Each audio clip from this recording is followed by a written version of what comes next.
Hello friends, most welcome to my channel. আশা কৰোঁ আপোনালোকে ভালে আছে। আজি মই এটি ব্ৰেকফাষ্টৰ ৰেচিপি লৈ আনিছোঁ পনীৰ পৰঠা। ইয়াৰ বাবে মই লৈছোঁ আশীৰ্বাদ আটা 2 কাপ, অকমান বেকিং পাউডাৰ, অকমান নিমখ আৰু অলপ দিম ৰিফাইন অইল। এইখিনি আপুনি ভালদৰে মঠি ল'ব। ঠাণ্ডা পানীৰে ভালদৰে মঠি ল'ব আটাখিনি। মঠি পিনে আপুনি 2 ঘণ্টামান সময় ৰাখি থ'ব।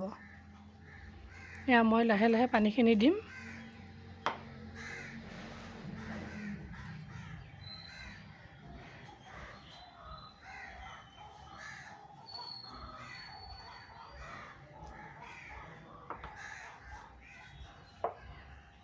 এইটো ব্ৰেকফাষ্ট হিচাপে খাবলৈ খুব ভাল লাগে।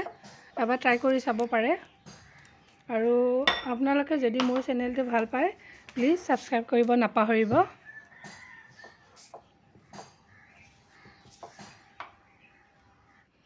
মই আনিম আপোনালোকলৈ সৰু সৰু কিছুমান ভিডিঅ'। এয়া মই ভালদৰে আটাখিনি মঠি লৈছোঁ।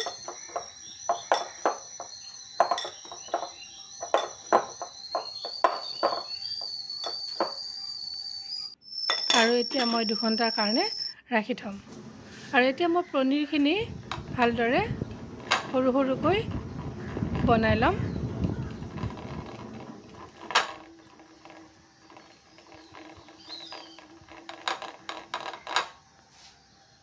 এইটো বস্তু আপুনি টিফিনতো দিব পাৰে।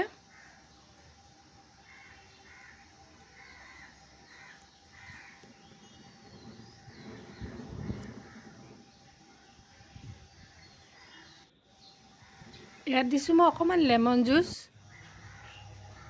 অকণমান গাৰ্লিক পেষ্ট, অলপ পিঁয়াজ আৰু কেঁচা জলকীয়া আৰু চীজ।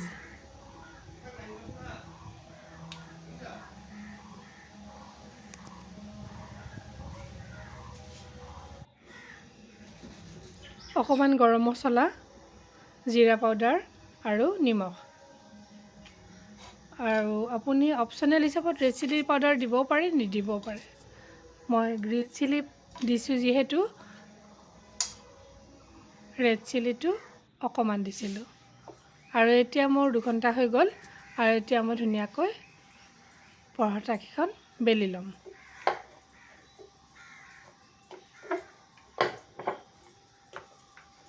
আৰু আপোনালোকে মোৰ সৰু চেনেলটো চাই মোক ছাপোৰ্ট কৰাৰ বাবে আপোনালোকলৈ বহুত বহুত ধন্যবাদ।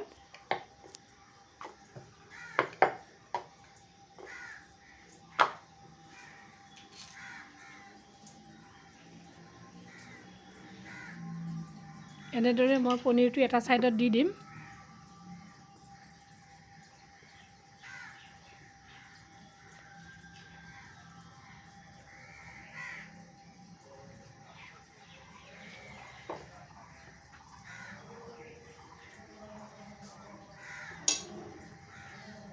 আৰু পৰঠাখন ভাজ কৰি দিম।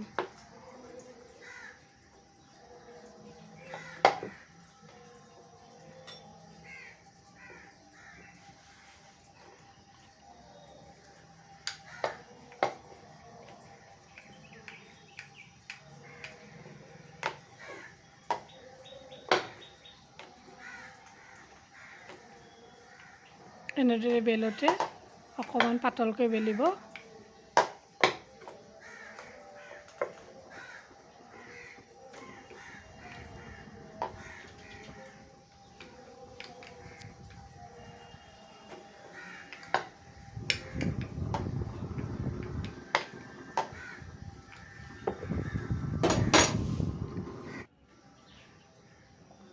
আৰু মই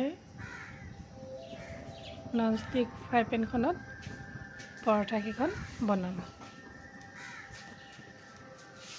আশা কৰোঁ আপোনালোকে মোৰ চেনেলটো চাই ভাল পাইছে।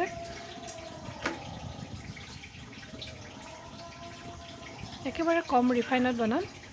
দুইফালে প্ৰথমতে সেকি ল'ম। ইয়াৰ পিছত অকণমান ৰিফাইন তেল দিছোঁ।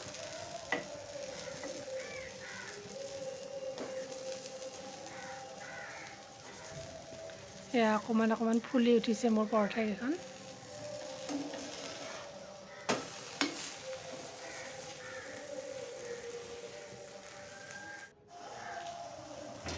এনেদৰে মই ইখনৰ পিছত আনখন পৰঠা বনাইছিলোঁ।